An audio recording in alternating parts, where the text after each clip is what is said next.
लेकिन उनके दिमाग में कोई योजना नहीं थी। वक्त ने उन्हें योजना बनाने का मौका ही कहाँ दिया था। फिर भी चेतक पर बैठे प्रताप शत्रु यानी शम्स खान के खेमे की तरफ आगे बढ़ रहे थे। वे जानते थे सैनिकों के बगैर शम्स खान से मिलना खतरे से खाली न था। शम्स खान ऐसा इंसान था भी नहीं जिससे बातचीत करके युद्ध टाला जा सके। इन सब से ऊपर एक और बात थी, प्रताप शम्स खान से माफी नहीं मांगेंगे, वो राजपूतों का सर झुकने नहीं देंगे। तो फिर अगला कदम क्या होना चाहिए?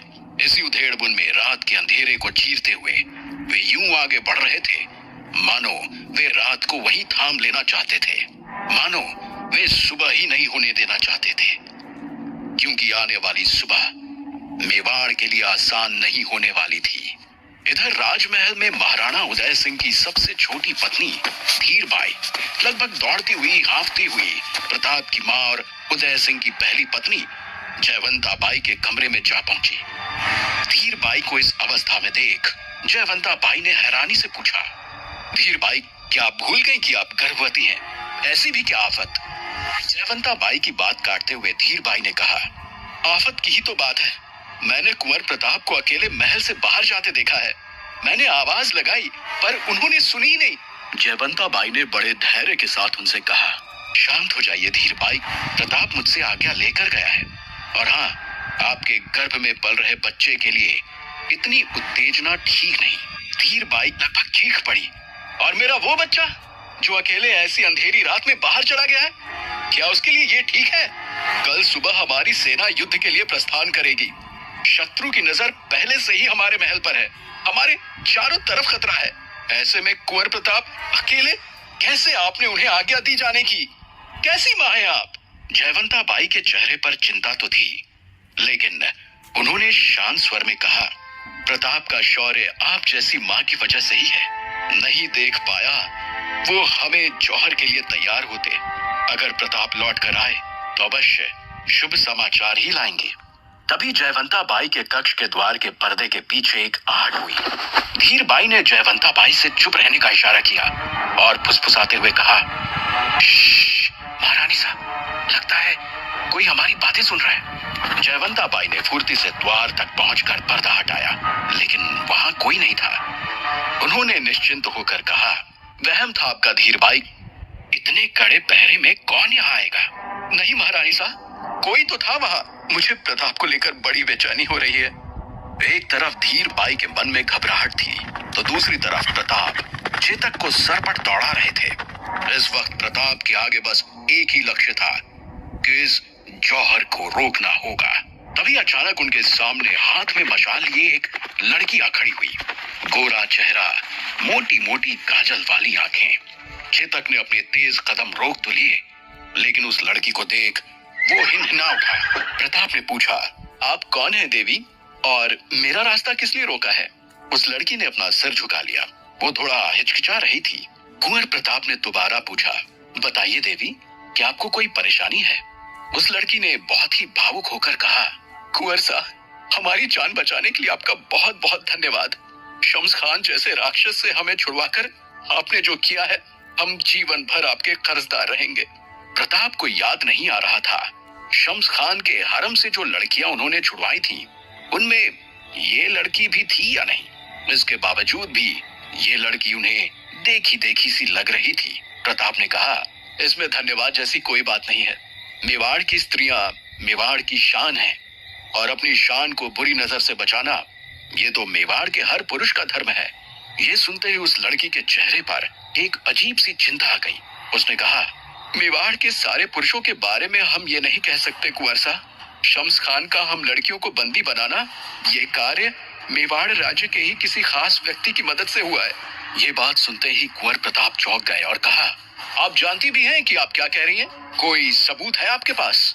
उस लड़की ने कहा, सबूत तो नहीं है, लेकिन जब हमें हरम ले जाया जा रहा था तब हमारा ध्यान उस चिन्ह पर गया जो शम्स खान से मिलने आए एक व्यक्ति के हाथ पर था।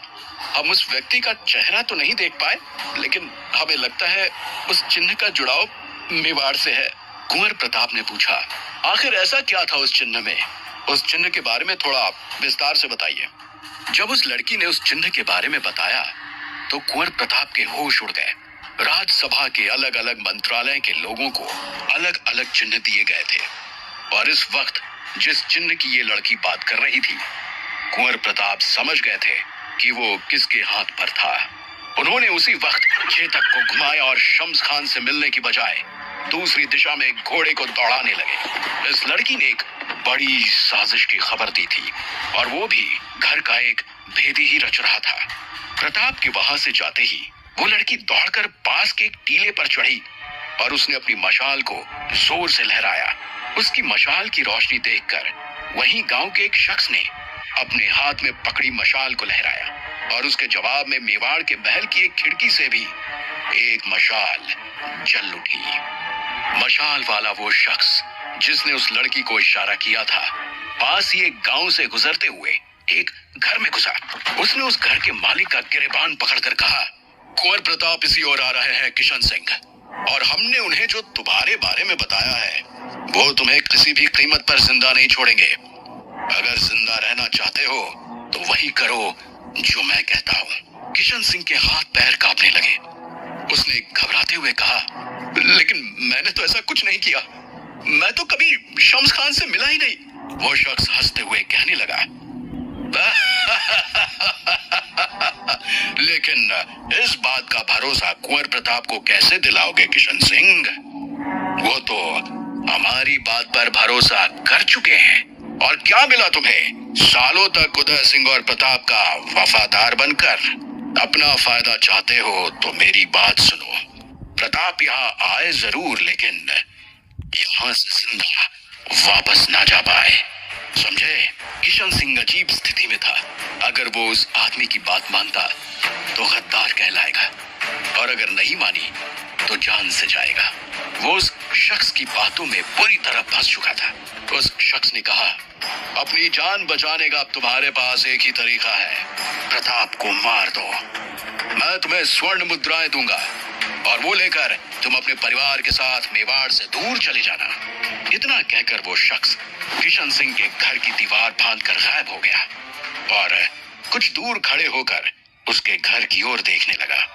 उसने देखा कि कुछ ही देर में कुंवर प्रताप का घोड़ा किशन सिंह के घर के आगे रुका।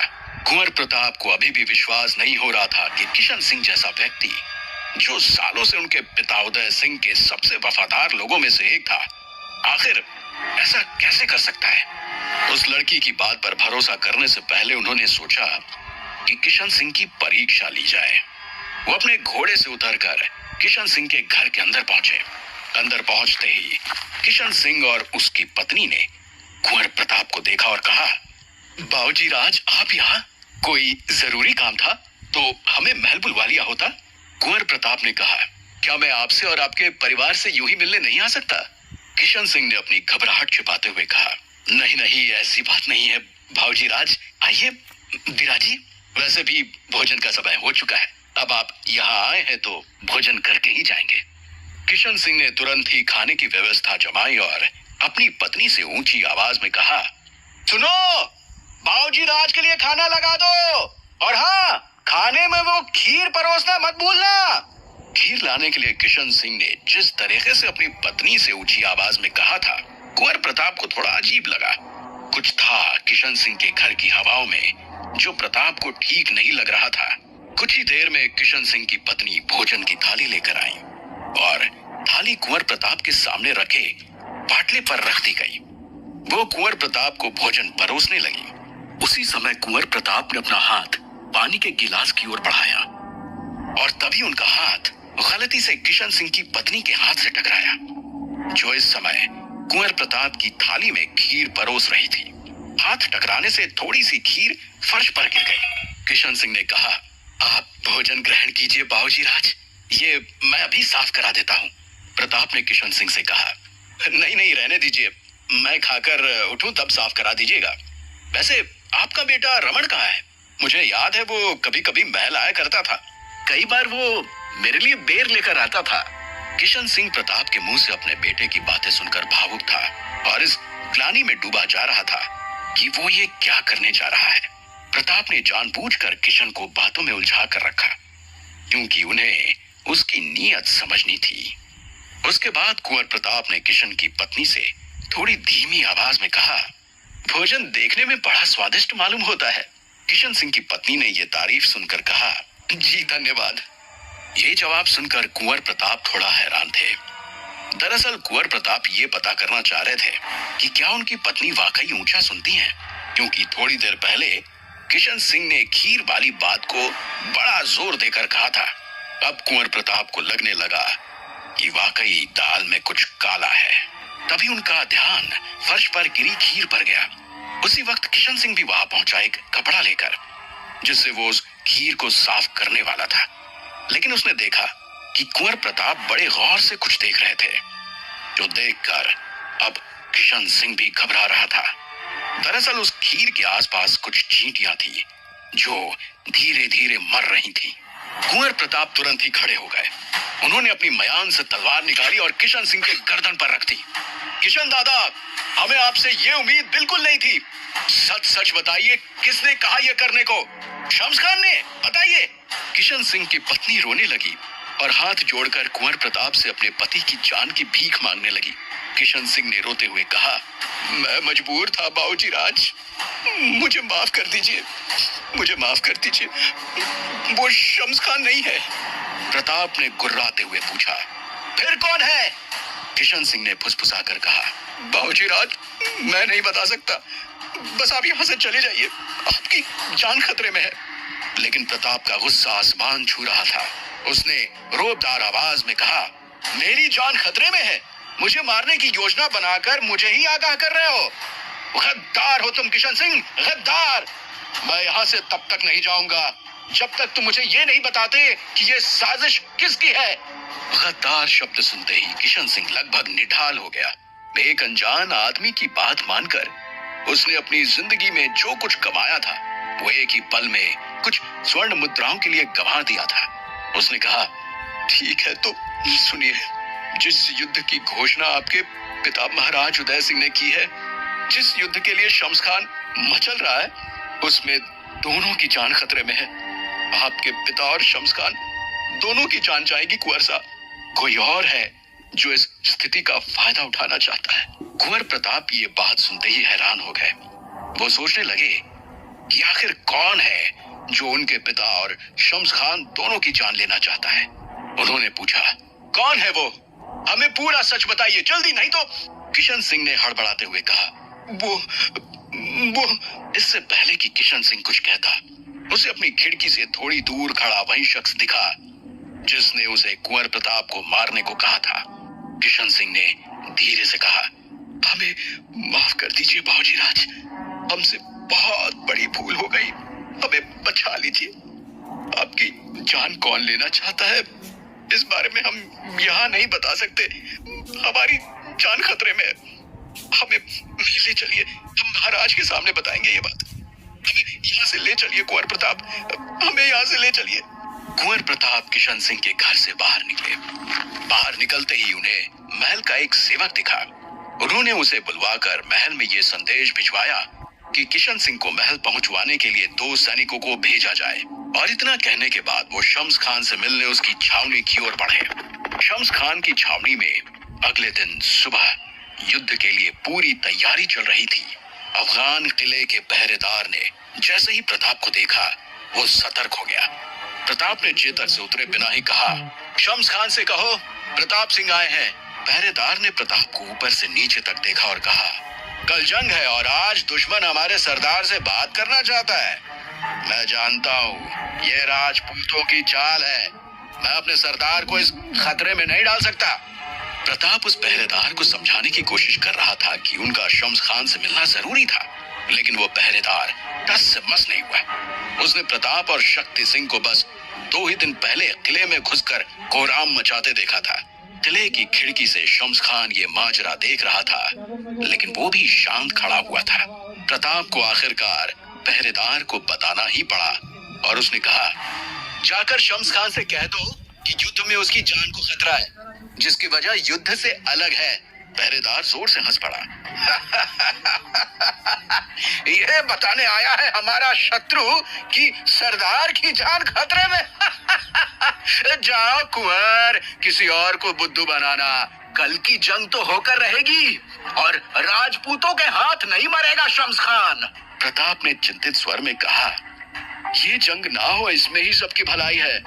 राजपूतों से पहले कोई और है जो उसका काम तमाम करने की कोशिश कर रहा है।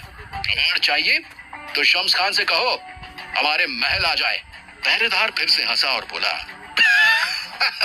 बस भी करो कुंवर, ये जाल किसी और पर फेंकना। जाओ अपने घर जाओ, युद्ध में हारने की तैयारी करो। प्रताप ने खिड़की पर खड़े शम्स खान को देख लिया। दोनों की नजरें मिली और प्रताप चेतक को मोड़ अपने महल की तरफ चला गया। वहीं दूसरी तरफ सैनिक अब किशन सिंह को लेकर महल पहुंचने ही वाले थे। तभी उन्हें ऐसा लगा जैसे उनका कोई पीछा कर रहा है। उन्होंने घोड़े को रोककर पलट कर देखा तो उनके पीछे बस रात का अंधेरा था और गांव की टिमटिमाती एक दो रोशनी। उन्हें कोई और दिखाई नहीं दे रहा था। लेकिन अचानक किशन सिंह उस घोड़े पर से अपने मुंह के बल जमीन पर गिर गया। दोनों सैनिक जल्दी से किशन सिंह के पास पहुंचे और उनके शरीर को सीधा किया। उन्होंने देखा कि किशन सिंह के शरीर में एक तीर धंस चुका था। ये देखते ही दोनों सैनिकों ने तलवार निकाली और चारों ओर देखने लगे, लेकिन उन्हें समझ नहीं आया कि ये तीर किशन सिंह को कहां से आकर लगा और कितनी दूर से। इस बात से अनजान कुंवर प्रताप अपने महल पहुंचे। उन्होंने द्वार पर खड़े सैनिकों से पूछा कि क्या किशन सिंह महल पहुंचा है। सैनिकों ने ना में जवाब दिया। प्रताप ने चेतक को एक सैनिक के हाथ अस्तबल में भेजा और तेज कदमों से महल में अपने कक्ष में चले गए। अपनी मां का सामना करने की हिम्मत नहीं हो रही थी उनकी। अपने पिता को वो उस षड्यंत्र की बात बताते तो वो जरूर प्रमाण मांगते, इसलिए इस समय किशन सिंह की प्रतीक्षा करना ही एकमात्र विकल्प था।